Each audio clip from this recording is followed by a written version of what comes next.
Right? So putting himself there, to be like, now I'm the target, you fire me. His decisive stand on not wanting to dabble into unnecessary theological arguments, trivial legal controversies, and philosophical arguments of the unseen world. So the idea of unity, right? Does the idea of unity means uniformity? Assalamualaikum Ustaz. Waalaikumsalam Thank you warahmatullah. so much for spending some time with us tonight. Alhamdulillah, welcome to my house, my abode. Okay, so inshallah just jumping right into it lah. So today we'll be discussing Dr. Mubarak's very important book. It is a book that I recommend to all of my friends and family. One of the most important books on the history of Islam in Singapore, in my opinion. So maybe just to situate ourselves in time as well, we didn't plan this, but this week our former Mufti Shaykh Semait also passed on. May Allah have mercy on his soul. Amin. So maybe perhaps there's no better time to remember and show gratitude to the contribution of these scholar brothers who I think in the minds of many Singaporean Muslims define the face of Singaporean Islam. So for those beginner readers who are not familiar with Ustaz Dr. Mubarak's work, this is the role of Syed Ahmad bin Mohamed Semait in disseminating Islamic teachings in modern Singapore. So this is the elder brother of former Mufti Shaykh Syed Semait. So Ustaz, Yes. any opening remark? Yeah, I think without doubt, the two scholar brothers, as you put it very nicely, the two scholar brothers contributed immensely into the religious life, be it the life in terms of the intellectual life of the Muslim community in Singapore, all right, and also the life of our Muslim community in terms of its relationship between the social, political and cultural dimension of the development of Singapore from the time of I would say independence, right up till the point where Almarhum Ustaz said Ahmad Semait passed on, right, and also at the point of time when our Almarhum Shaykh Semait stepped down from his role officially, right, as the Mufti of Singapore in 2010. Definitely his contribution, Almarhum said, Semait continued, right, even after his stepping down, right to the point of time when he returns to Allah Subhanahu Wa Taala. For Almarhum said, Ahmad Semait, his works, his ideas are enduring because he was a writer, right? He was a publisher, he was a translator. Okay? Basically, he is like everything in one, right? That publish, that writes, that translate, right? That also do the printing of his own books, okay? And set up his own publishing company, set up his own shop in order for the ideas from our Islamic intellectual tradition goes into the public sphere. So both of them contributed immensely. Right? Yeah, one to ensure that the Muslim community can live within modern Singapore, right, taking into consideration all the kind of development and the politics and all that, and lead them, the number one man, right, in providing that religious guidance to the Muslim community in Singapore. Right, our former Mufti, right, and Almarhum Syed Ahmad Semait at that intellectual level that he is providing and bringing our corpus into the public sphere, right, and shaping the minds of people. Yes, I think the importance of these two brothers cannot be understated. Cannot. I think later on we will read the diagnosis of his community. And I think one of the most important reasons behind learning from researchers like you is that I think a lot of Muslims from my generation really struggle to comprehend just how much effort and da'wah it must have took to get our community from where it was to where we are today. And I think without works like yours, we would be a very ungrateful society. Unfortunately. really. Okay, so on that note, I think for beginner readers, for Muslims who are getting into the history of Islam in Singapore, one thing that I learned a bit too late was that it's important to remember names. Important to remember scholars whose work allowed us to receive Islamic knowledge. And then that is what I later on learned to be what we call the Islamic intellectual tradition. So maybe from your work, maybe you can define for us once again what that actually means. First, I would say that You are not too late lah. You're still very young. Okay. Okay. You're still very young. Right? Not too late to realize. Right? And then it's never too late for us to realize anything. It's never too late for us to realize anything as long as we have the nafas in ourselves. Right? The doors of knowledge is always open for all of us. Always open for all of us. So for everyone, right, readers and viewers also, it's never too late for us to go back to our roots. It's never too late for us to learn back the basics. Right? It's never too late. Remember that Allah's mercy and Allah's love is too vast for any of our sins or our forgetfulness and heedlessness, right? Not to be forgiven by Him and hidayah coming from us. Right? So that's a very important thing lah. Very important thing that probably younger generation also needs to embody it and understand it. Then number 2 is the idea of Islamic intellectual tradition. Right? Islamic intellectual tradition. If we look our tradition, right, the word tradition here, right, although within an English punya understanding, the word tradition always means something which is old. But when we are talking about Islamic intellectual tradition, we are not talking just about old. We are not just talking about the past. We are not just talking about something which is nostalgic. Right? We are talking about the role of scholars at each point of history, how they were able to diagnose the problems of their respective communities, use the works of the previous community, in order for them to solve the problems of their community, in creative and innovative way, expanding upon the corpus of knowledge. So it is not just about copy and paste, but it is knowing what you have carried, what was carried out, what was discussed previously, and that previous community also looked before, and it looks before and before until it reaches to the point of the Prophet sallallahu alaihi wasallam. Therefore, Islamic intellectual tradition is never cut off from that chain of transmission. This is something which is unique in the pedagogy of Islam. The pedagogy of Islam will always have this chain, this unbroken chain. Right? That's why Islamic intellectual tradition. So the idea of that tradition is that idea of an unbroken chain. Right? No one can jump, right, and try to understand it directly without us going to our scholars, right, to help us navigate it. So it's as though that I am being sent into the jungle. Okay. In the jungle, I'm given a compass for me to be able to navigate myself. Right? So the past work are those compasses that we get in order for us to navigate the ocean that is found in the Quran and the Sunnah. None of the Islamic intellectual tradition does not refer, they will always refer back to the Quran and the Sunnah. But it's how you interpret it, you implement it, alright, and you use it to be able to solve the problem of the society at that point of time. And then what they do is they try and project to the future. What would probably be upcoming problems that the future generation might be facing, and therefore they extrapolate it.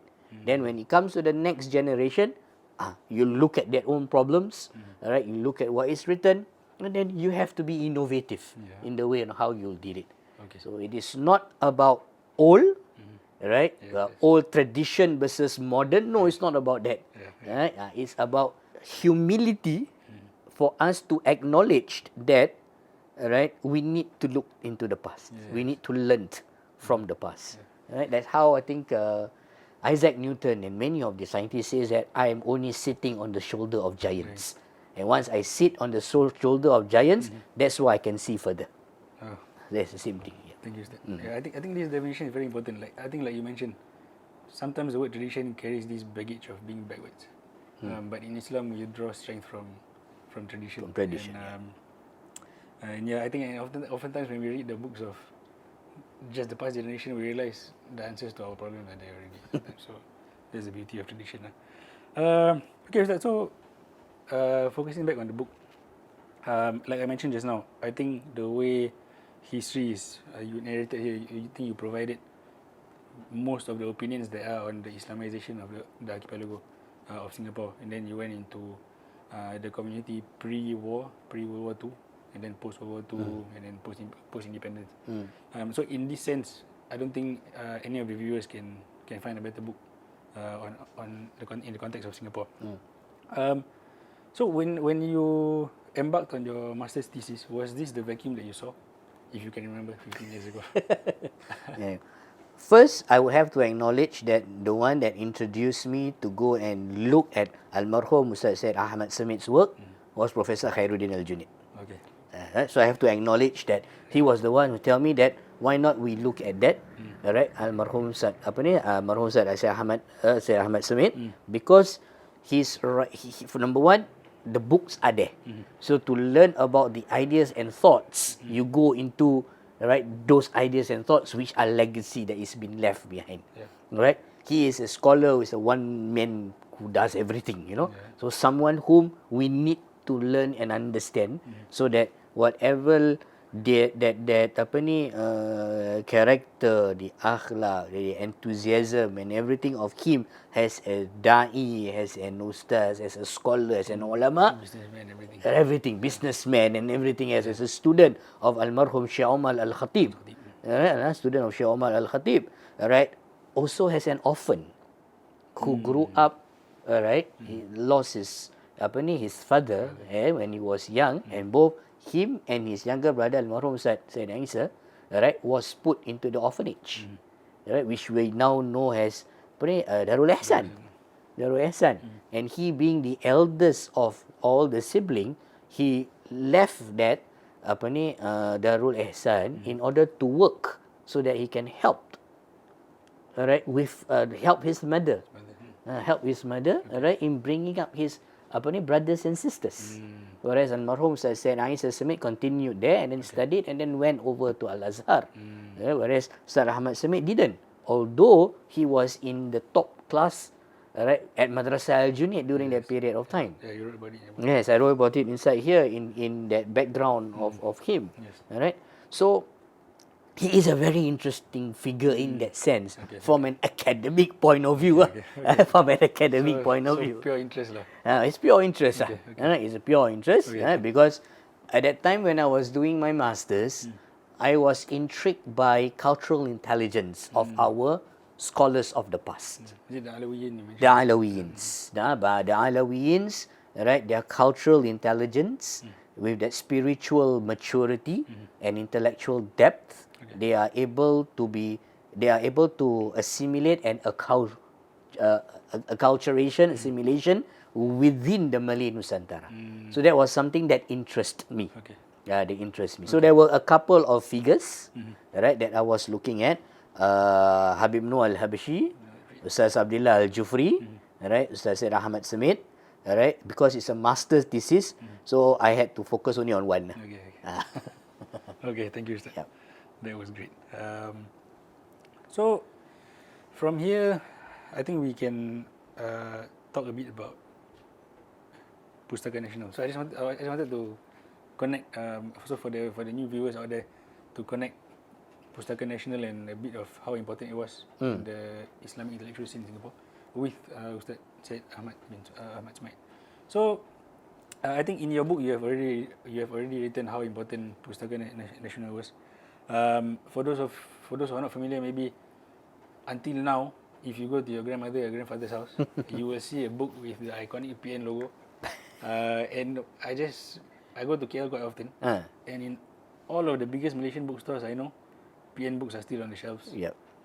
So for a publishing house that was started by Ustaz Syed Ahmad Semait more than half a century ago to still be functioning. Correct. And maybe any comments, Ustaz, on how big Pustaka Nasional was in setting the scene for Islam in Singapore? Okay, we look at that brilliance of Almarhum Ustaz Syed Ahmad Semait by calling. Initially, it was not Pustaka Nasional. It was a long Arabic punya word lah, which is found inside the book. I cannot remember what was it. Okay, then he changed it to Pustaka Nasional to indicate the importance of library. Oh wow! The importance of library and the importance of being being grounded in your own nation. Oh wow. That wataniya. national lah. Yes, Okay. correct. Okay. Correct. So it speaks that language of the people. Yeah? And knowing Singapore was an intellectual hub. It was an intellectual hub way before the British came. Even after the British came also, in the early 20th century, many of the journals that was published within the Malay Nusantara, the officers were all started all from here. Started all from Singapore. Okay. So that again bringing that tradition from the past, bringing it to this period of time, which was post-independence. Okay. Post-independence. So Syed Ahmad lived through that years of the Great Depression, 1933 that he was born. Okay. So therefore, he lived through the Great Depression year, the pre-World War, the post-World War, okay, and then the chaos after the post-World War, the separation period, and then the independence period. All this had impacted him. Okay. Okay, thank you, Ustaz. And I think you cannot separate the beginning of his book business from the influence of Shaykh Omar Al-Khatib. So I think for new viewers out there, Shaykh Omar Al-Khatib is a giant part of our intellectual tradition. Maybe you want to break it down a bit. Wow. A bit too much. I don't think I am qualified to speak about Al-Marhum Shaykh Omar Al-Khatib. Shaykh Omar Al-Khatib is a giant in his words in many areas. Not only in intellectual, right, in spiritual, in business. That name is right. A figure whom I think a serious academic work needs to be carried out. I was about to ask you. Still a gap there. Serious work needs to be done on Al-Marhum Shaykh Omar Al-Khatib. Okay. And I don't find any at the moment. Yeah, exactly. We don't find any at the moment. Only a couple of writings is from Obor Ummah, Al-Marhum Shaykh Omar Al-Khatib, and of course Pergas punya, and of course the introduction of Al-Marhum Ustaz Muhammad Saleh punya buku. Okay. Of all the fake book, that introduction you have a bit about Al-Marhum Shaykh Omar Al-Khatib. But on Shaykh Omar Al-Khatib, right, him where he from Hadramaut and how he was a great scholar at Masjidil Haram, right, given a place to teach in Masjidil Haram. Allah. Okay, and then leaving that to come over to Singapore. Even when he is in Singapore, staying here, scholars from Hadramaut will call him to get fatwas from him. That's that kind of giant that we had, right? In our country. All of this, Al-Marhum Ustaz Syed Ahmad Semait, Ustaz Syed Semait, Al-Marhum Ustaz Syed Abdullah Al-Jufri, all these were students of Al-Marhum Shaykh Omar Al-Khatib. Okay. Alright, I remembered going to his house. At that time I was in P5. I was in P5. The first time I saw him was when I was in primary 4. He came to visit my grandfather who passed away. Okay. Alright, my grandfather who passed away when I was in P4. Alright, budak primary 4, 10 years old, apa kita tahu. So my father asked me to salam him, so I salam him. The following year, P5 or P6, when I went to his house, alright, Al-Fadil Ustaz Ghaus brought me over there. Ustaz Ghaus brought me over there to sit in, alright, for his Arabic class. Alright, for his Arabic class. The first thing when he saw me, he asked, was I the boy that salam him 2 years ago at Juchat Place? That was his photographic memory. That is Shaykh Omar Al-Khatib for all of us. Thank you. Sorry if I put that on you, but I think generally if there are viewers, new readers into the history of Islam in Singapore, I think it's only right that we mention. Yes. Briefly. And I want to encourage young scholars, please someone take up this and study on Shaykh Omar Al-Khatib. Yes. I was going to ask, the gap in literature remains until now. On his contribution. On his contribution. Okay, Ustaz, maybe from here we can go into Ustaz Syed Ahmad Semait's spiritual diagnosis of his community. Or not just his diagnosis. So maybe we just read page 71. I just read. Sure. Go ahead and read. So page 71, so he says, the Malay community in Singapore has been plagued by many social problems. These problems started way before the independence of Singapore. Drug abuse, divorce, gangsterism, are among the many social ills that have infested the Malay community. Syed Ahmad emphasized this by saying, everything is found in these 150 hadith. Each hadith is useful to be practiced, especially in this current era, where moral values are eroding and personal characters are not refined. This is due to the external influences that have crept into the culture and interaction of the people. So this is in his prakata of Untayan Mutiara Hadith Rasulullah SAW. Allah salli alaihi. So negative morality among the Malays became worse when they did not spare their time in remembering Allah, either by worshipping or by attending religious classes. Some who were enthusiastic in living an Islamic life carried out towards the extreme until they were not able to cope with the changes that they had made.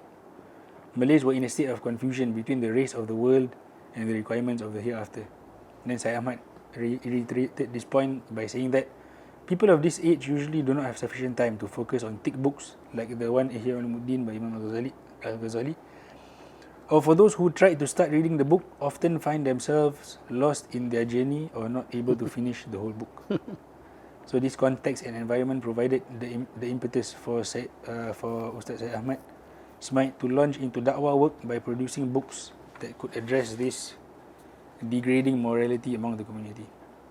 So this is post-World War II Singapore. So throughout all his works, he advocated a balanced way of life and a love of a balanced community made up of balanced individuals in which mundane and spiritual aspects of life are fully integrated. Then he reinforced this by saying, in this book you will be able to appreciate introductory lessons on Islamic spirituality that can be followed, written in a logical manner, which is needed in educating the current and future generation in matters of faith and practices.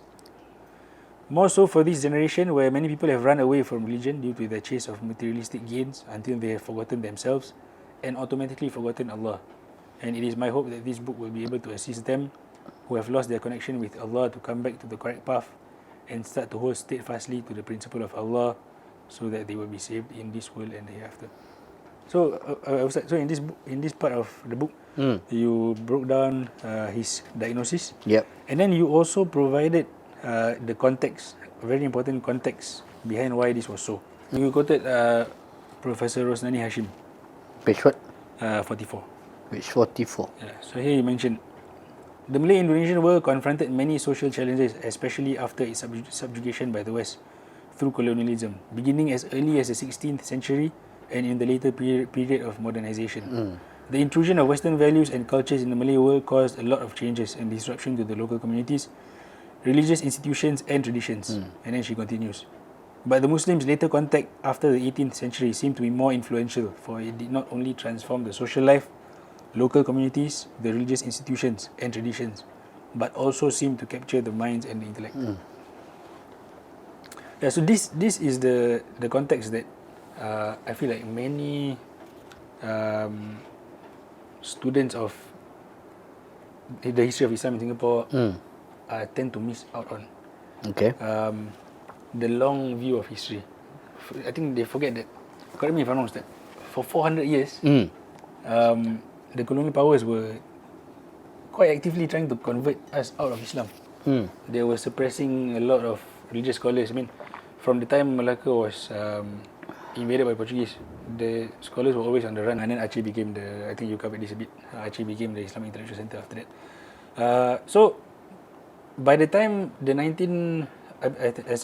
World War II ended, this process of de-Islamization was already quite in its later stages, which is a very important context that I got from your book lah. And then I could we can read further after that. So from here, maybe you have any comment on? Yeah, well, we have mentioned a couple of important points. One is you mentioned about the colonial powers. One of the objective of colonial powers was to move people away from their respective religions and targeting Islam as one of it. Targeting Islam as one of it. Okay, and then as that progresses through the centuries, okay, it impacted institutions, social life, family, and many other areas. So by the time when they leave, okay, basically the whole project of what you mentioned, de-Islamization right, of the Malay Nusantara might have already been achieved. And therefore, let's leave the people now to go and find their way. And that's why the Malay community is at lost in terms of how we balance religiosity, right, with the pursuit of this world. Whether we want to blame it to the colonial masters or blame it to ourselves and all that.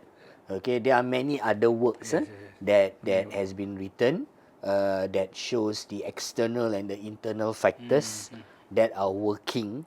Alright, even if you want to bring it not only within the Malay world, right, at the bigger caliphate of Islam. Right, at the bigger caliphate of Islam. But whatever it is, we are where we are right now.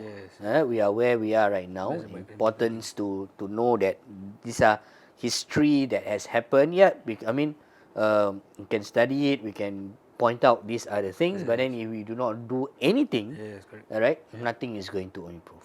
So as you said it rightly, that our two scholar brothers, right, they take it upon themselves, right, to ensure or to take upon themselves that responsibility, right, to lead the community, the Malay community, particularly in Singapore, out of this confusion and chaos. Right, one through writings, through books and all that, and the other one is to go into directly plunging himself, right, plunging himself right down there, right, dirtying his hands, right, with the politics and the social and everything else, which is, it's tough when you are there. It's tough when you are there. The kind of, you have been torn apart in so many different directions. Right, so putting himself there, to be like, now I'm the target, you fire me as much as you want. And he didn't do it for 5 years, 10 years. Yeah, he did it for 38 years. 40 years. 38 years. He did it for 38 years. Yeah, so insyaAllah, right, only Allah can reward them for the things that they have done for us. Thank you, Ustaz. Thank you. Maybe you can read a bit more before. Sure. Page berapa? 109. 109. This is exactly what you mentioned. Having seen his community and environment being thrown into utter confusion as to what should be the actual goal in life, how they should relate, he came to the conclusion mankind could only be rescued if they understood the Quranic guidance and follow the way on how the Prophet exemplified those Quranic guidance. This was the only source of light and guidance capable of providing the much needed direction. Okay, Ustaz, so from here, this is a discourse that I think is important. So page 113, here at the end of the paragraph you mentioned. One major hallmark of Syed Ahmad's works is his decisive stand on not wanting to dabble into unnecessary theological arguments, trivial legal controversies, and philosophical arguments of the unseen world. He religiously followed through the objectives he set at the beginning of his career and succeeded in leaving his audience with simple and practical messages that could immediately be applied to their life. Okay, yes. So there's this point. So again, we come to the topic of context. So in the context of his time, we already broke down quite a lot what post-World War II Singapore looked like in terms of how he diagnosed his community. So he made it clear how he went about publishing his works. What was his objective? Coming to the current time, 2025, you are involved in publishing works. Writing your own works as well. Sectarianism arguably has gotten worse or maybe better, depending on which part of the world you look at. But there is the added dimension of the online space, right? And on the online space is usually where identities get magnified. In the Hijaz, in the Malay world, in different parts of the world, different Islamic orientations, different Aqidah as we call it. Aqidah is the same, maybe different perspectives on certain problems. In your idea of what publishers do, how do we approach this problem of sectarianism? Should more works be written on it to elucidate and understand the similarities between the different sects and bring them together? Should it be put aside because it doesn't concern the layperson, should it be tackled head on? Any comments on that? Because what I read here, I think there's still wisdom from that time to apply now. But from a scholar who is in this time today, what is your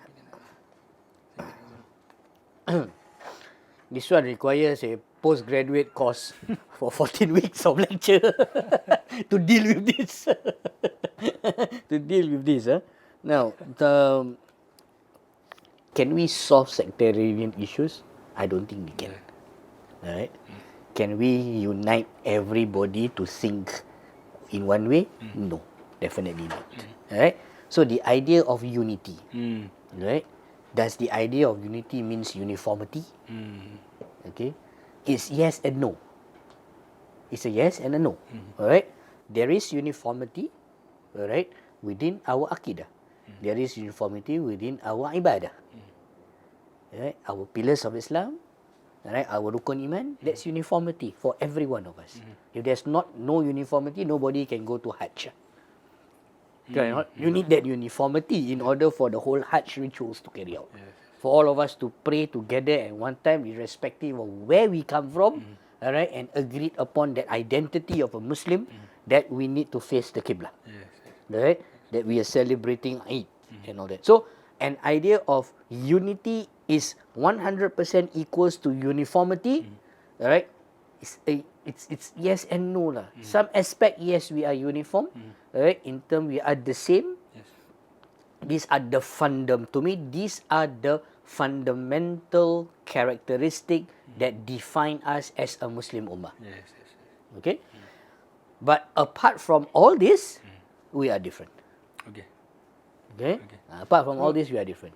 So in terms of thinking, in terms of politics, we can never have a unity in thoughts. Yeah, but it is the ability to be able to see another perspective and know that the fundamental is still the same, and we accept it to be that we are still Muslims. All right, although we view we embodies it, we understand it differently due to a different way on how we understood the shahada. Okay, everybody says the same shahada, but how do you understand that one God, and how do you understand prophethood? That's the one that makes us different in some way or another. Okay, not? Okay, the explanation of what do we mean by one God. Okay, although within that explanation of what do we mean by one God, we are also uniform in everybody, because none will say that there's going to be two gods. None will say that God will be similar to his creation. Right? Understand. Yeah, and then everybody will know that Prophet Muhammad sallallahu alaihi wasallam is the last Rasul. There's no Rasul after him. Okay. Now, whether I take his sunnah literally, or I go deeper into the meaning behind his sunnah, that makes us different in terms of how we interact with the sunnah. So therefore, if we can able to see this, right, then probably we will be more appreciative of that diversity that Allah has created for it to be diverse in a way. Yeah. Okay. Thank you, Ustaz. That was useful. That was very useful. Maybe for beginner listeners as well. The reason why I brought up this whole problem of sectarianism in the first place is because I noticed, just take the bookstores as an example. The beginner reader can go and pick up a book on Wahhabism. He can go and pick up a book on Ahlus Sunnah wal Jama'ah. He can go pick up a book on Shiism. He can pick up a book on the history of Islamic philosophy, and then you will see the Mu'tazilites and everything.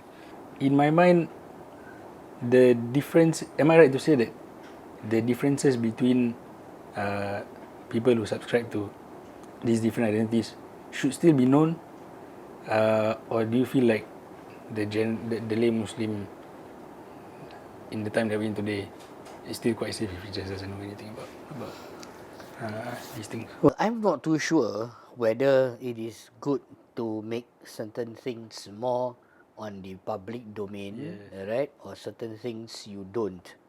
Okay, As you mentioned, you go into a bookstore, I can take different books, right? But we all of us go to school, right? When we were in secondary school, none of us will go into the bookstore and then go and take a quantum physics book. None of us will be that adventurous or whatever you want to say. Let's take quantum physics book where my Newton's law I cannot understand.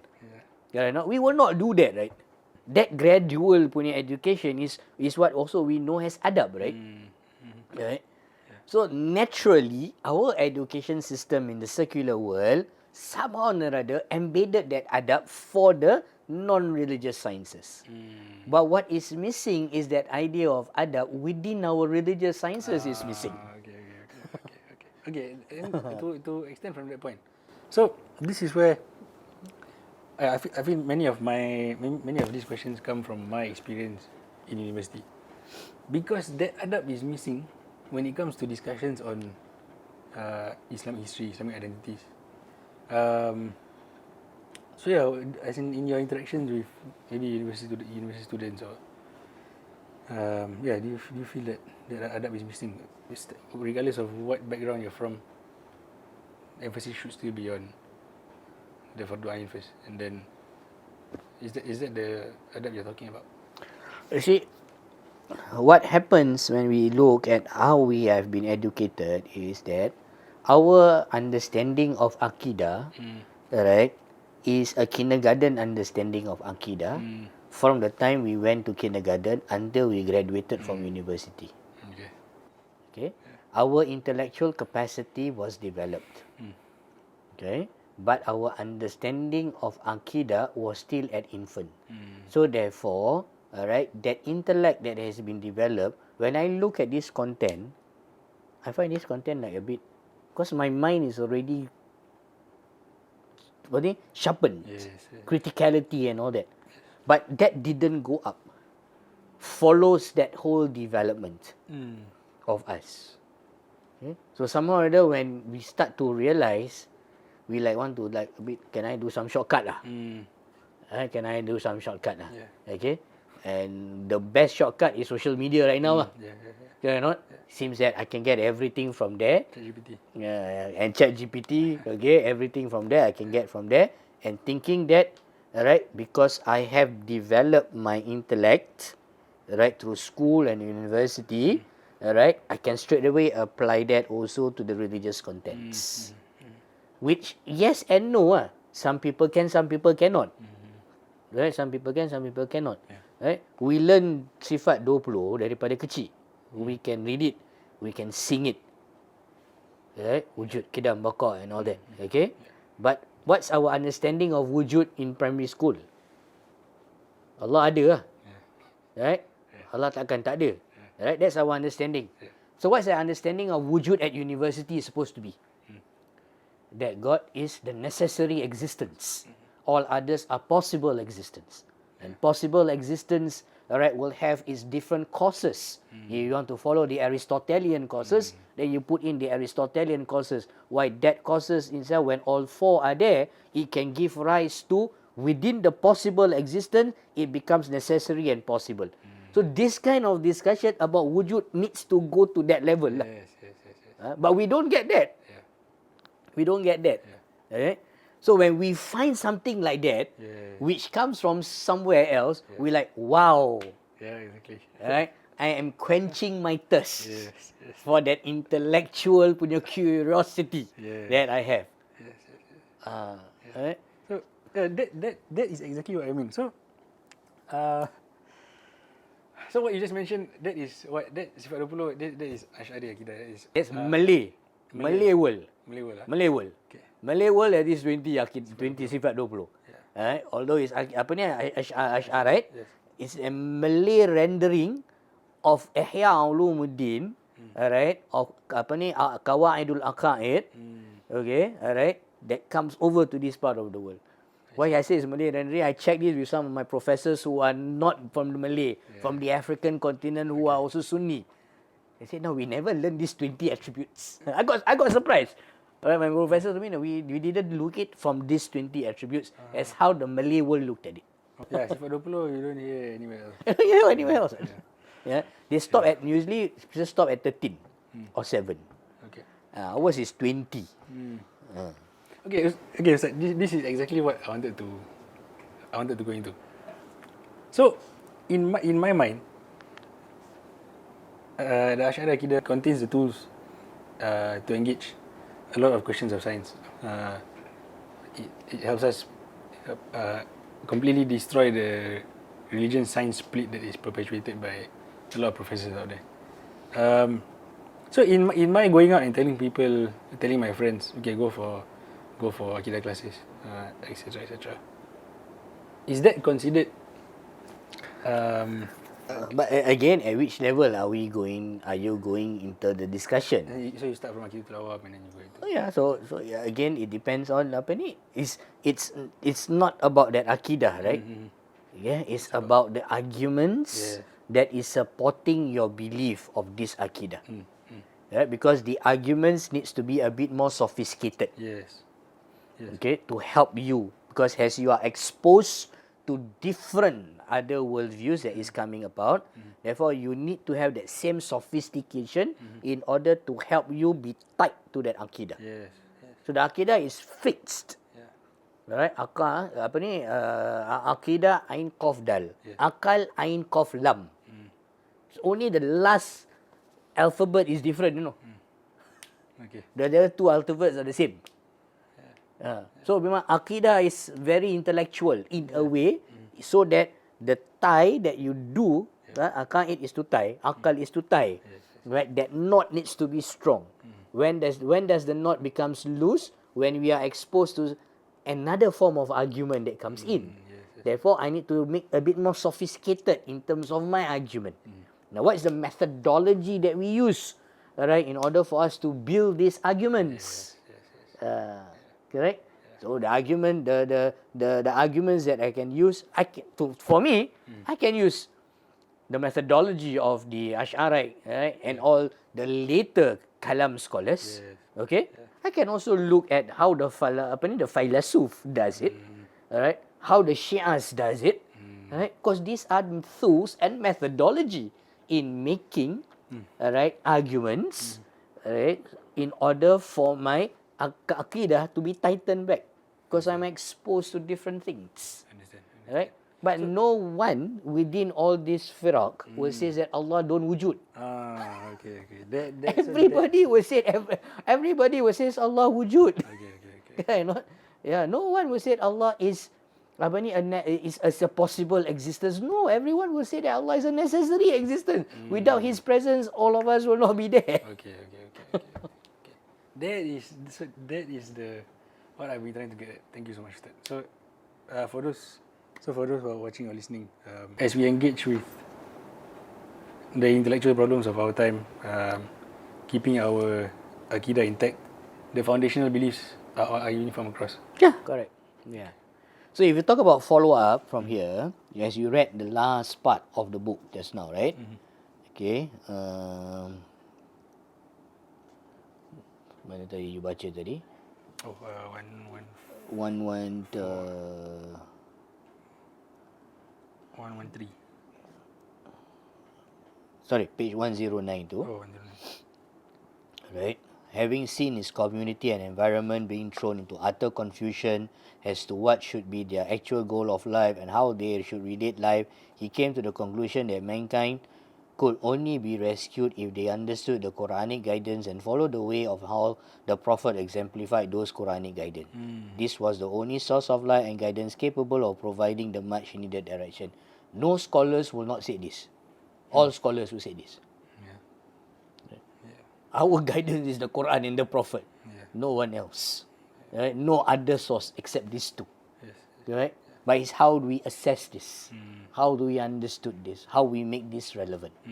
For Syekh Ahmad Semait, right? You mentioned down there, just now you quoted it. Yang pasal practices tu mana tadi? 113 No. 113. One major hallmark, okay? of Syed Ahmad work in his decisive stand not to wanting to dabble into unnecessary theological argument, trivial legal controversy and philosophical arguments of the unseen world. He religiously followed through the objective he set right at the beginning and succeed in his apply simple and practical messages that could be immediately applied to their life. Okay, that was that time where what was needed by the community was to amal. You need now to go back to your roots of salat, of fasting, of moral values and all that. Okay? Now, is that for now, if we bring it now, with all the issues that we are seeing, all right, with social media down there, all right, with godlessness, with false prophets, is just applying this enough? No. No, it's not enough. You need now to dabble a bit into the intellectual dimensions. Because people are more intellectual now at the moment. Not saying that they are stupid last time. But that environment was not like that. Because at that point of time, survival was the first thing. Survival of Islam. Not survival, survival of themselves was the first thing, correct? Because after post-war, post-independence, there are so many social issues. So what was needed was to survive. In terms of my needs, that basic needs to be fulfilled. So therefore, the basics of Islam needs to be there. But now we are in an era where we are no more at, if you want to use Maslow's hierarchy, although we can criticize it, but that's the simplest way how we can look at it. Okay, that the base part is already settled for majority of us. Correct? We are now at the upper level, that self-actualization punya part. Because we have safety, security, we have food, we have education. All that is already there. Right? So therefore, just talking about amal might not be sufficient, right, for contemporary Muslims right now. They need that intellectual dimensions. They need that intellectual dimension to supplement the amal. It's not that the amal is not been done. The amal needs to be done. That's why ihsan comes always the last one. It is through amal, through thoughts. Okay, that's where excellence comes in. Islam is about the doing part. Rukun iman is about the thoughts. And ihsan is about continuously repeating it over and over again so that we achieve excellence. So at that point of time, the basic, this is your akidah, hold on to it. Pray. So that your basic is taken care of. Now, we are all taken care of. Right? The number of people going to the mosque is so much more in terms of religiosity. If you looked at it, right, our religiosity index is high. It's high.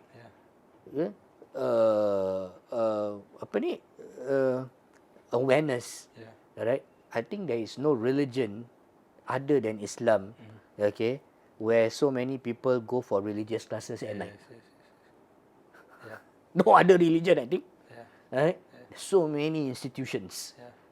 So you can see the thirst of people right now wanting now the ilm.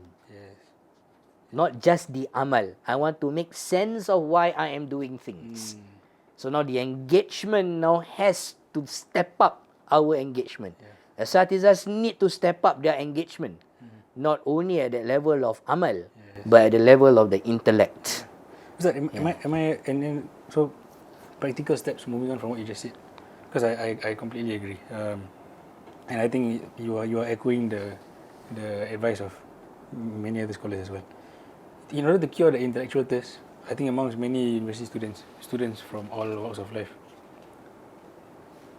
I think promoting and encouraging them to attending religious classes is the first step. In general. Yeah. To me, in general, right? Not only akidah classes, okay, right? I've been running classes on Islamic intellectual tradition, okay, for more than a decade, and I focus on Imam Abu Hamid Al-Ghazzali. Okay. Why Imam Abu Hamid Al-Ghazzali? Right, because Imam Abu Hamid Al-Ghazzali provides both the theoretical and the practical. He gives so-called rational arguments and evidence on why certain things are done in that way. Okay? So it speaks to a lot of people. All in one. All in one. But of course, reading him requires time, requires energy, requires stamina, right? Unfortunately, within our current context, we want everything fast. Yeah. We want summaries. We are not that strong enough to be able to read a book from cover to cover. My classes on Imam Al-Ghazzali are reading text from cover to cover. We don't skip. We read that text from cover to cover. Right? So attend serious classes, right? Instead of classes that make you laugh for a while and then you forget. Yes, one off. One of no. It has to be sustainable across. Yes, okay. Yeah. Thank you so much, Ustaz. Yeah. Forgive me for any questions that might have been unclear or, Okay. or anything of this sort. But I really enjoyed our discussion today. Thank you so much. I think Ustaz might have something coming up. Want to share? InsyaAllah. Inshallah. So inshallah we look forward to sitting down and discussing maybe another work with Ustaz Dr. Mubarak soon. And on that note, Ustaz, any closing remarks? Well, for every one of us, I think our enthusiasm, right, in the wanting, right, to know Islam, to practice Islam, to be closer to Allah Subhanahu Wa Taala, is a testament that our ruh and our qalb are working. Right? It's a testament that there is some things which are hollow. Yes. Right? But again, right, in filling up those things, there are no shortcuts. Right? The same thing that we fill up our intellectual, we had to go through that number of years of education. Right? Not? The sleepless nights that we had to go through before we can get that bachelor degree, whatever that we are in. Right? The same thing also. Alright, to provide that nourishment to our heart, to our ruh and to our intellect, right, in the religious dimension. Okay. So there's no shortcut to it. Alright, so be serious. Right, we want to learn. Be serious learners. Okay. Right, now be serious learners in Islam doesn't mean that you abandon your role in the specialization that you already have within your studies. No. Yeah, it's not about abandoning. If you are an engineer, you abandon your engineering. You are in finance, you abandon your finance. You are in arts, you don't abandon that. You don't need to abandon that to be religious. You don't need to abandon that to be religious. So do not look at it from that dichotomy anymore. It needs to be integrated. The whole idea of Tawheed is unity. Wahada yuwahidu Tawheed. The word wahada with the shadda in the center, it means that you are actively uniting. That's Tawheed. Okay. Tawheed is the active, right, unification, right, of things which are diverse across us. Okay. Wallahu Rasulu Alam. Thank you very much, right, for inviting me, okay, to this conversation, right. Alright, insyaAllah, may Allah bless your work. Amin, amin. Allah bless your work. Allah Subhanahu Wa Taala provide tranquility and peace in you. And Allah Subhanahu Wa Taala opens up, right, lights that guides every one of us down here to our viewers, right, and all Muslims, and Allah Subhanahu Wa Taala help our brothers and sisters, right, who have been zalim, right, the weak ones, right, in wherever that they are, right, especially, right, our brothers and sisters who are in Gaza and in Palestine, right, in other places, right, where they have been oppressed, right, and also zalim. And Allah Subhanahu Wa Taala protect all of us, right, our country, right, from all kinds of bala, right, all kinds of waba, all kinds of any things that will threaten the social cohesion, the safety and security that we are enjoying right now. Sallallahu ala khairi khalqi Sayyidina Muhammad wa ala alihi wa sahbihi ajma'in. Alhamdulillahi rabbil alamin. Assalamualaikum warahmatullahi wabarakatuh. Assalamualaikum warahmatullahi wabarakatuh.